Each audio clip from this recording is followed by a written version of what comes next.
দেখ কুকুর, একটি ছোট্ট কুকুর, কতগুলো বাচ্চা।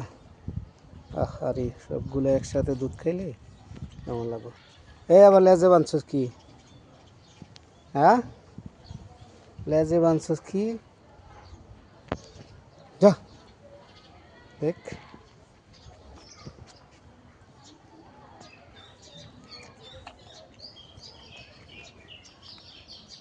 আবার কে জানি লেজে পলিথিন বেঁধে দিছে।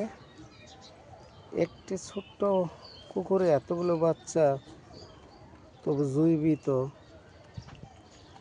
আশ্চর্য ব্যাপার। যা যা, হা হা হা হা হা হা হা হা হা।